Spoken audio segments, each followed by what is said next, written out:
Let me watch Maya's TED Talk. Oh my god, I'm so disgusting, bro. What is wrong with me? So my mission is to use the internet to build our next generation of conservation. Her hair's so lovely. And I have not been doing this for all that long. Okay, I was born in 1998, so I will get that out of the way right off the bat. But I'll tell you guys how I got started. So I grew up on a farm, and I always loved animals. So we had rabbits and horses and chickens, and you name it, we had it, and I loved it. So then when I was 18 and in college, naturally, I got a job as a zookeeper. So I put on the safari outfit, and I would bring animals like kangaroos and lemurs to schools and birthday parties to teach kids about wildlife. So a pretty cool job. It was really awesome. So then one night after work, I met some friends online who were live streaming themselves playing video games on Twitch. And I had no idea what that meant. But I learned that I could broadcast myself live on this website doing whatever I wanted. So I could cook, or I could sing, or I could play video games. And if people enjoyed watching it, they would send me... Bro, she looks so young here. ...tips, so cash, like actual real money. And as a college student, that's pretty freaking sweet. So I started streaming to about 10 viewers at a time almost every day. But it's actually then one worse. night after one of these live streams, I got a call from... Why the fuck are we dickheads in here today? What is going on, bro? What the fuck is going on here?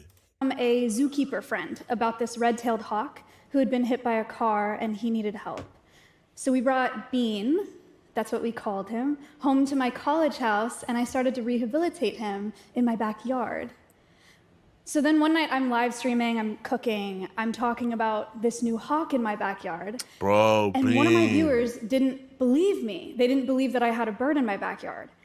And I could not have that. So I put my falconry glove on and I brought the bird inside to show them, of course, because I have a problem. And one of the people watching this stream made a short video of this moment, and they shared it on Reddit, and it went viral. So my viewership shot up overnight, and I started live streaming Bean's rehabilitation process. So I'd call him from his perch to my glove, I guess? and the people watching my streams started becoming as invested as I was in his recovery. It was like they were doing it with me, sort of, which was the coolest thing that I've ever done.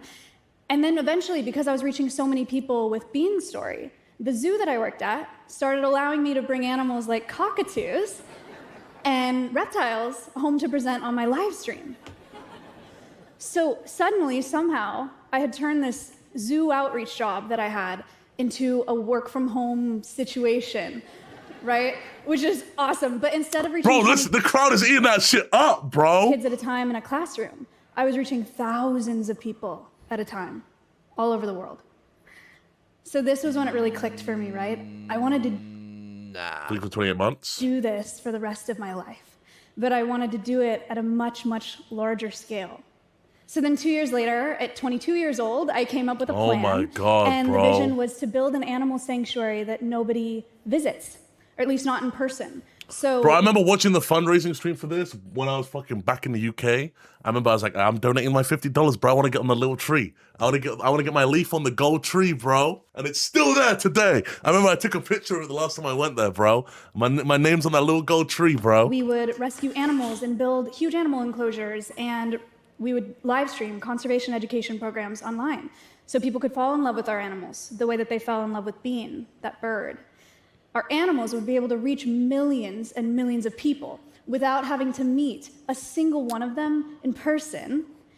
And then, of course, I would fundraise all of the capital to do all of these things and build this entire facility in one single live stream, which is the craziest idea that I've ever had. But this is crazier. It worked somehow. So I'm live streaming one day, and there's some... Oh, thank you. Whoa. I'll take the applause. Thank you so much. So I'm live streaming one day, and someone in my live chat said, Maya, if we raise $500,000, would you shave your head on stream? And I said, yeah, duh. Because who wouldn't do that? Who in their right mind wouldn't do that? Apparently that was pretty motivating, though, because over the course of a 21-hour-long live stream, we fundraised $570. Maya's lucky she has a good head shape, bro. When I go bald, my shit like a fucking triangle. She's lucky she got a nice round head because she kind of rocked the bald look. Like, she looked good bald, bro. But like, if I can never go bald ever again. My shit looked like a fucking triangle. Holy shit, bro. I did not get tummy time as a kid. I got food though, but I did not get tummy time. $3,000 to build the sanctuary. So I bought some land in Austin, Texas, started building animal enclosures, and I started growing my hair back. And that takes about 2 years, in case anyone was curious. And these screens are huge. That is a huge picture of me bald in front of a lot of people. Okay, so next up was rescuing animals. Okay, so Appa and Momo are marmosets. They're these very... Oh my God, these guys are cool. I think I was the first streamer to meet these guys on the cleanup stream that we did. And these motherfuckers jumped on my back, bro. So cool. Very tiny, very, very charming. New World monkeys. Someone originally bought them as pets online, but then after years of inadequate care, they were brought to us for rehabilitation.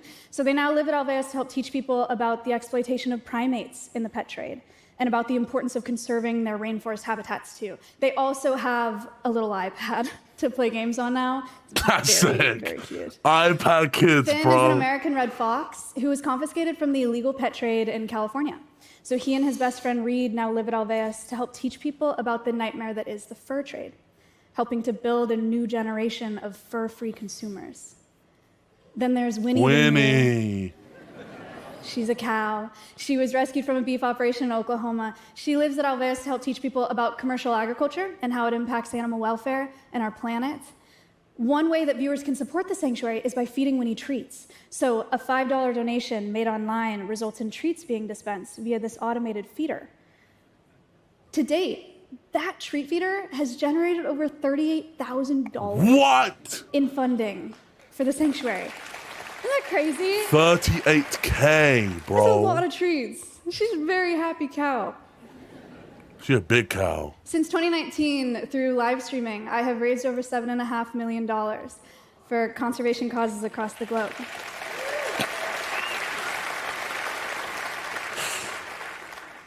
Oh, bro, this makes me so 2025 happy, alone, man.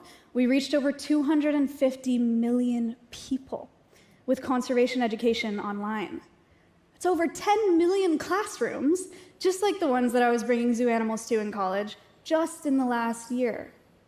Alveus is now home to rescued parrots and emus and monkeys and wolf dogs and more, and we have those 36 cameras that are live streaming them 24 hours a day. But the beautiful thing about these live cameras is our animals are all blissfully unaware of the thousands of eyes on them at any given time. Not being open to the public means that our animals are less stressed by the unpredictable factors that come with people visiting, right? It also means that we've never had to divert any of our funding. She does all this and you forced her to play Elden Ring. She wanted to play it. She wanted to play Elden Ring, bro. To guest experiences, like gift shops and concession stands and parking lots. But one of the most positive benefits is we've developed one of the most accessible zoo models in the world. Anyone with an internet connection can visit our animals for free from their device from anywhere on the planet.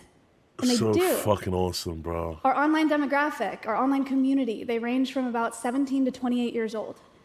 We are our nation's new voters, new consumers, and up-and-coming decision makers. We hold the future of this planet in our hands. But most of our online community didn't even join with an interest in environmentalism at all. They are just normal people, internet users who stumbled across our content in one of their many, many feeds. Alveus Sanctuary brings conservation to young people largely by meeting them where they already are, which is on social media. Isn't it crazy that this person's morning streamer is strays? Bro, like, what the fuck are we doing? What the actual fuck? But before social media, TV programming was establishing the best examples of conservationists, right? Heroes like Steve Irwin Goats. and David Attenborough Goat. and Jane Goodall. Bro, he turned 100 last week.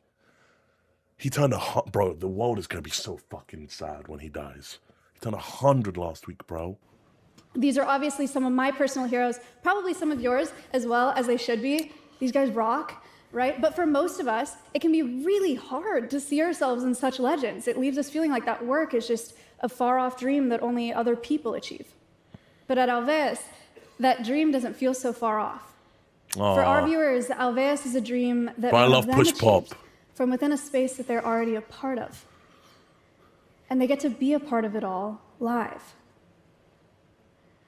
So we're just getting started. Our next step is taking this Alveus approach to the wild. We're building a new facility where we're going to breed endangered species at Alveus for reintroduction and release into the wild.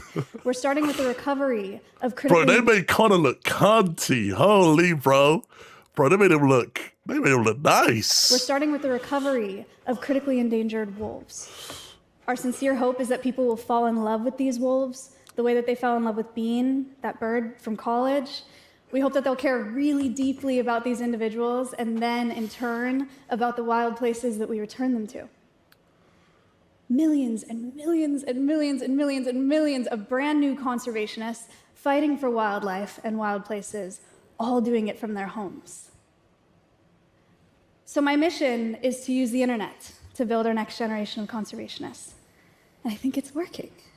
Thank you. Thank you.